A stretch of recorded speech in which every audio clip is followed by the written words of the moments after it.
Hola, ¿qué tal? Bienvenidos a Menos Bla, Más Blas, podcast de Grupo Sol. Hoy estamos con una nueva invitada y como ustedes saben, Menos Bla, Más Blas llega gracias a Secretos Macerados de Damasco Secretos. Pueden hacer sus pedidos delivery al 953-672015 y por supuesto llevar su riquísima leche monja, su macerado de Damasco o su riquísima mermelada de Damasco, así como el licor de mora que está delicioso. Muy bien, hoy hemos invitado a la arqueóloga Donna Nash. Ella estudió en la Universidad de Florida y está aquí en Moquegua porque realiza investigación a la cultura wari. Estamos con la doctora que nos va a explicar respecto a esta importante cultura pre-inca ubicada aquí en Moquegua, especialmente en el Cerro Baúl. Vamos a conocer un poquito. ¿Cómo está, doctora? Muy buenas noches. Bienvenida. Gracias. Buenas noches a usted. Gracias. Muy bien. Gracias. Vamos a hablar un poquito empezando sobre la cultura wari, ¿no? ¿Qué es lo que nos representa a los moqueguanos?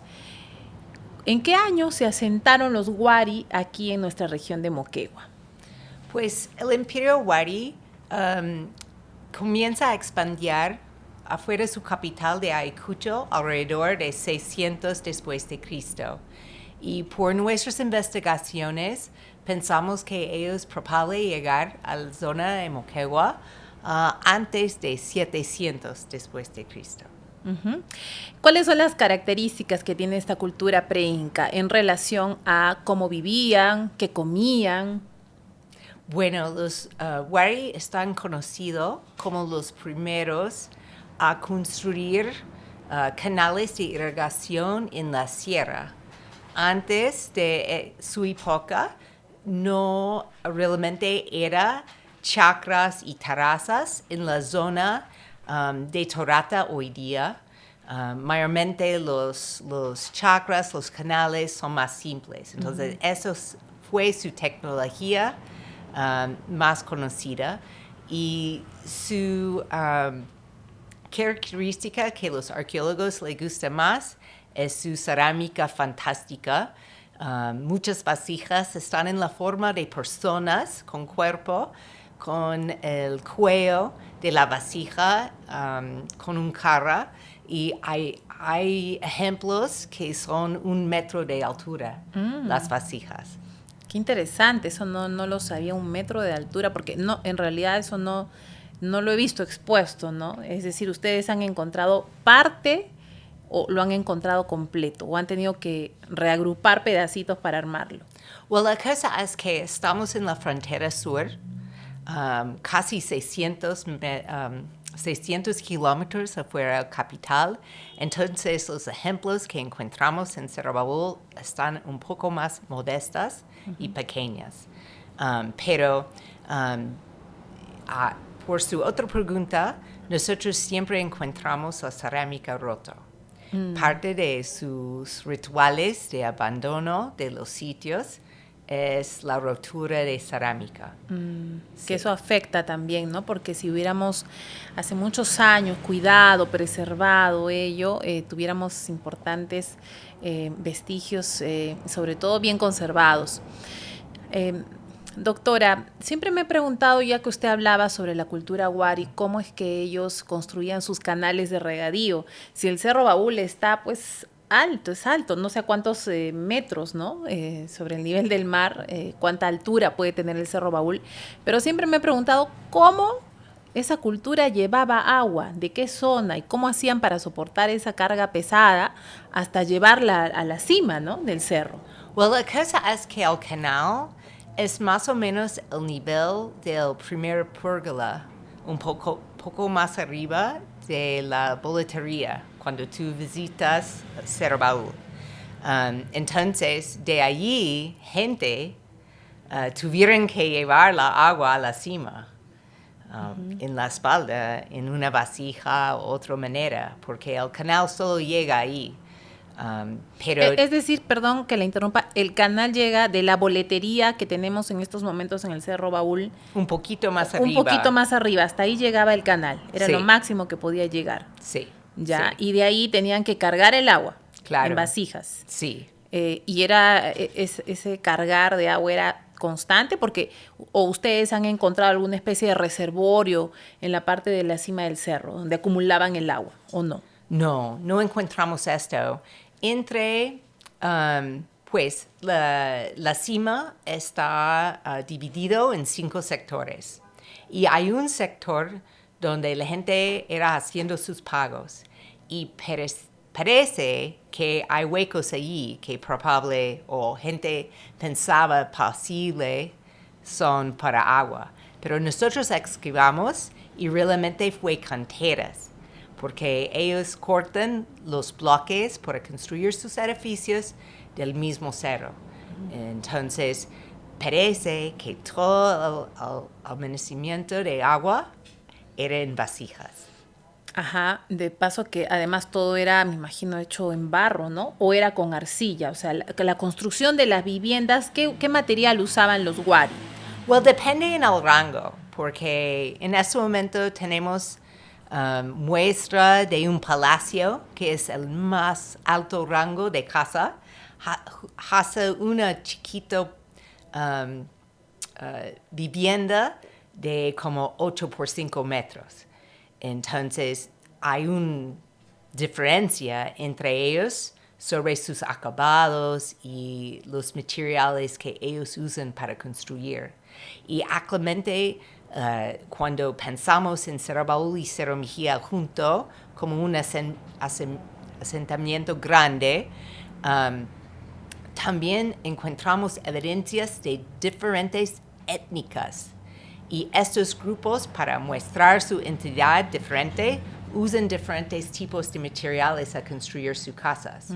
Entonces, unas está usando un mortero muy grueso, con mucho arcilla, que es un color rojizo, y otros grupos prefieren... más tenue, más bajito. Sí, muy ligera, más amarillo. Entonces, realmente hay como muchas diferencias entre la gente por su estatus socioeconómico y también su origen, porque tenemos unos migrantes, por ejemplo, de la zona de Nazca y la zona de Majes y, por supuesto, la zona de Ayacucho, representado por los casas. ¿Qué alimentos han encontrado?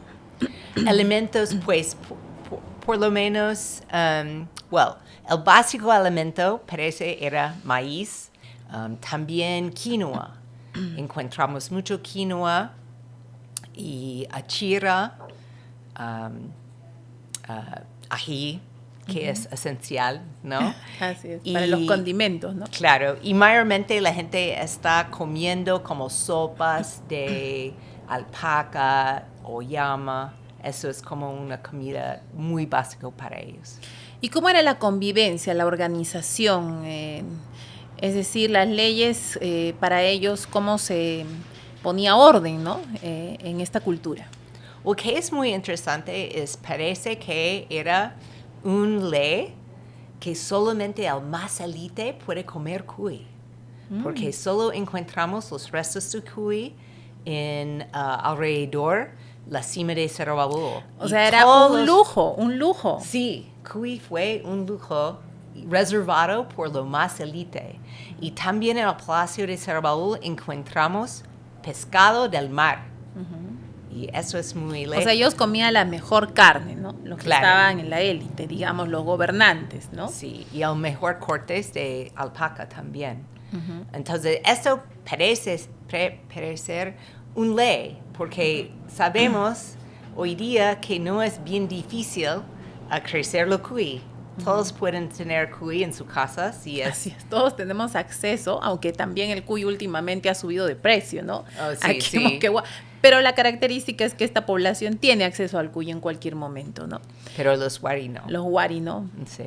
Bueno, qué interesante, ¿no? Porque me imagino tenían ahí bien guardadita esa carne para los gobernantes. ¿Y qué comía? O sea, el pueblo comía, digamos, los demás comían tostado, comían la carne de alpaca. Esa era su alimentación. Y probable en la forma de sopa. Porque nosotros tenemos evidencia en las casas modestas que ellos están usando los huesos más que todo huesos del pie y cosas así. Y son bien chactadas. Chancadas, ¿sí? Sí, y es probable por sopa. Mientras la gente al rango más alto tiene como corte espinas y huesos de estos tipos de carne en sus casas. Entonces, parece que la gente común está más o menos comiendo sopa con más que todo. Doctora Donna Nash, ¿cómo los moqueguanos debemos sentirnos con esta cultura tan importante que se ha desarrollado en el Cerro Baúl? Para nosotros esa cultura, ¿qué ventajas nos puede dar ahora? ¿Qué se ha escrito, ¿no?, sobre esta cultura en el mundo? ¿Y cómo los arqueólogos, ustedes, ven, ¿no?, estos hallazgos, esta cultura que tenemos aquí?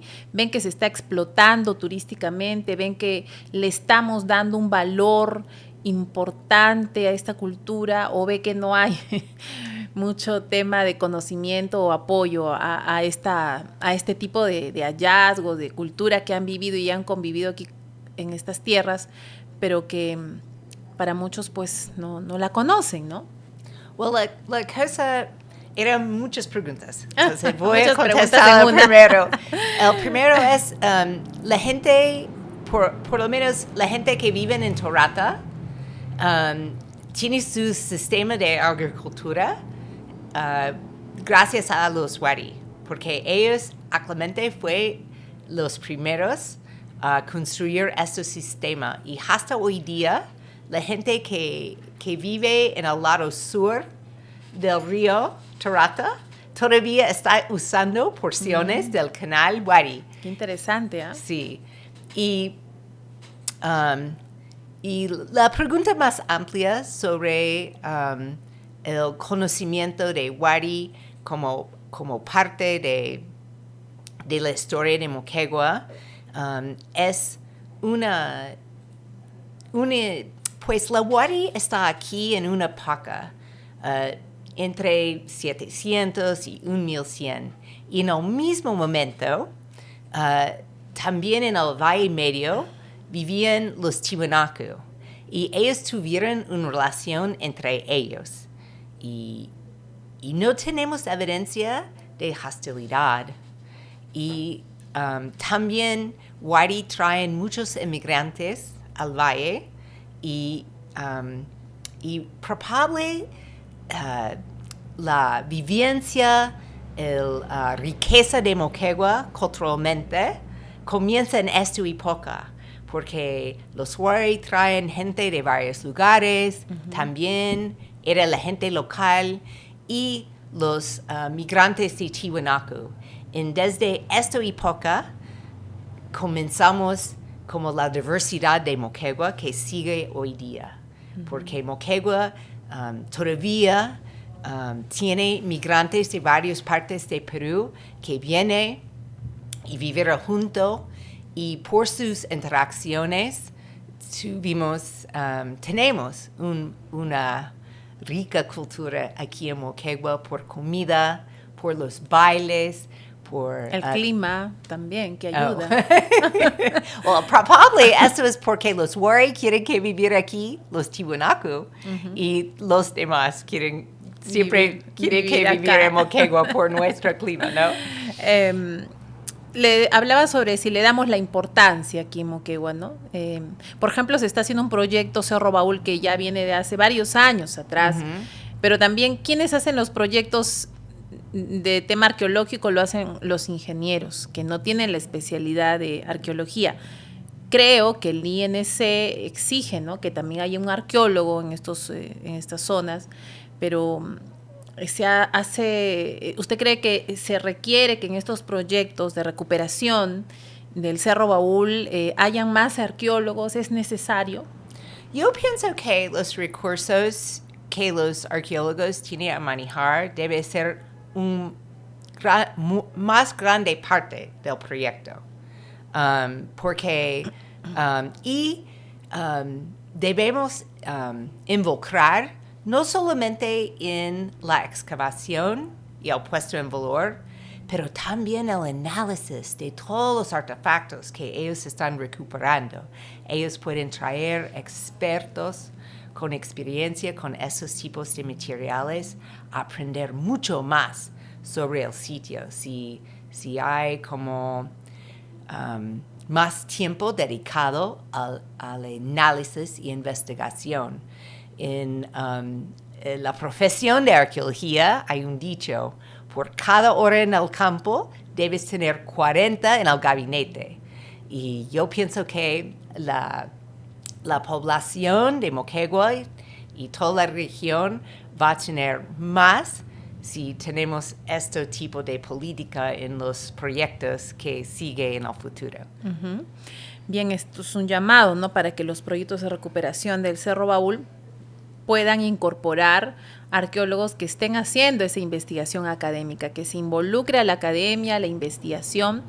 Eso va a ser muy importante porque el mundo nos va a reconocer justamente por esa historia, ¿no? Uh-huh.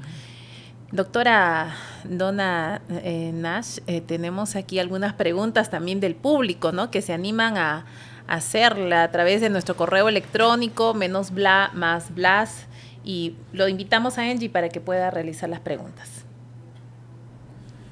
Tenemos una pregunta de parte de una estudiante del colegio. Nos dice: este año termino el colegio y me gustaría estudiar arqueología. ¿Cómo podría hacer para estudiar arqueología en el Perú? Bueno, hay varias universidades que son muy buenas aquí en Perú. Los más conocidos están en Lima, como la Católica y San Marcos, pero también hay buenas universidades en Ica y Trujillo y Ayacucho y otras partes de la zona. Y mi sugerencia es: escoge la universidad más cerca a tu interés y la cultura que quieres estudiar. Uh-huh. Muchas gracias, doctora. Otra pregunta vamos a realizar. José Ticona nos pregunta, más bien nos dice: es conocido que el agua de Moquegua presenta residuos de metales pesados. ¿Cómo hace usted para consumir agua? ¿Consume agua potable o compra agua embotellada? Oh, bueno. Yo creo que tiene razón y compramos agua botellada. Bien, doctora. ¿Alguna otra pregunta? Sí. ¿Cómo nace su interés por la cultura Wari? Bueno, la cosa es que en colegio tuve mucho interés en los romanos, porque son un imperio que conquista otras culturas y cambia el mundo. Pero eso es el mundo viejo. Y cuando entra a la universidad, aprende que hay imperios en todas partes del mundo. Y Wari jala mi atención porque es un imperio que no tiene cosas escritas. Entonces, solamente los arqueólogos pueden entender esta cultura maravillosa. Y como todo imperio poderoso tiene su inicio y tiene su final, ¿no? ¿Cuál fue el declive de los Wari?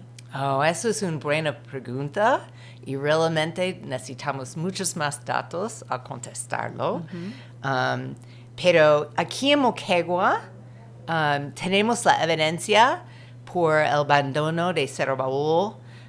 Ellos tuvieron un fuego grande y quemar su chichería en un aspecto muy ritual. Y hay evidencia en otras partes de Perú que también cuando los Wari salieron sus sitios, ellos también clausurar por ritual. Pero el capital es el lugar a contestar esta pregunta y necesitamos muchos más años de investigación antes que entender el colapso. Bien, doctora, no podemos despedir la entrevista sin preguntarle de la famosa chicha, ¿no? De la chicha de los Wari, porque, cada lugar tiene una bebida. Y si nosotros en Moquegua nos pusiéramos a investigar un poquito más, nuestra bebida sería la chicha de maíz, la chicha de molle, ¿no? Porque esas eran las chichas que ellos tomaban. Y Y además imitaríamos y tendríamos toda una industria de artesanía donde imitaríamos quizás esta forma, ¿no?, de vasijas que hacían los wari para tomar esa chicha. O sea, eso para mí me parece muy turístico y muy rescatable. Sí. Entonces, si tuviéramos que decir por qué nos teníamos que sentir orgullosos aquí por los wari, por todo lo que usted ha dicho, pero además, ¿qué chicha deberíamos tomar para imitar a los wari? Well, la cosa es, excavamos una chichería muy impresionante, el más grande conocido por la época wari y la época inca, y la evidencia allí muestra que ellos están usando dos ingredientes primarios, el maíz y también muelle. Entonces no fue como solamente chicha de ora ni chicha de muelle, era una mezcla entre ellos, estaba usando los dos ingredientes. Y se notaba, bueno, yo sé que esto no podemos saberlo porque no hay médicos en esa época, no había, ¿no? No sé. ¿Cómo podríamos definir si esta chicha le daba más fuerza, ¿no?, a los wari? ¿Qué posiblemente les daba esta chicha? ¿Alegría? ¿Los mareaba? ¿Qué hacía esta chicha? Bueno, hay unas investigaciones que, necesitamos más datos, pero hay unas urgencias que es posible ellos están poniendo la vilca en su chicha. Y vilca es algo alucinante. Ajá. Sí, entonces eso es una posibilidad, pero más que todo parece que el azúcar en el muelle sube el porcentaje de alcohol en la chicha de jora. Entonces tal vez era un poco fuerte la chicha mezclado así. ¿Cuánto nos gustaría que Moquegua tenga producción de artesanía wari, tiahuanacu, cochunas, que la gente conozca el Cerro Mejía, pero que lo cuide, que no destruyamos, que hayan grandes carteles aquí en Moquegua donde digan bienvenidos a la tierra de los wari, cochunas, tiahuanacu, y sentirnos todos orgullosos por nuestras culturas preincas?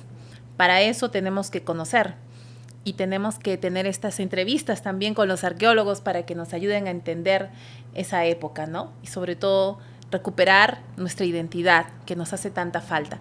Doctora Donna, la dejo en la parte final para que se despida del público, quizás algún consejo, ¿no?, a todas las personas que están mirando la entrevista para poder cuidar nuestra cultura, nuestra identidad y que las autoridades inviertan más también en el tema de arqueología. Well, gracias por esa oportunidad y realmente quiero que tal vez debemos tener más programas en las escuelas porque todo comienza con los niños, ¿no? Y yo pienso que sería excelente si las autoridades trabajar con los arqueólogos locales y el Museo Contusillo, tal vez a tener un programa un poco más fuerte a conocer el pasado de Moquegua, que es muy rico, y también invierten más en el estudio de las colecciones ya tenemos expuestas. Hay mucho en el Museo Contusillo y mucho esperando en el Ministerio de Cultura y sus colecciones, y con los estudios de los artefactos y con excavación vamos a conocer mucho más sobre la región y su historia. Muchas gracias, doctora Donna, por estar aquí con nosotros. Nos despedimos hasta una próxima entrevista en el podcast Menos Bla, Más Blas. Muchísimas gracias. Ya saben, suscríbanse a nuestro canal de YouTube y también denle like y compartan nuestras entrevistas. Nos vemos en una próxima. Permiso. Chao.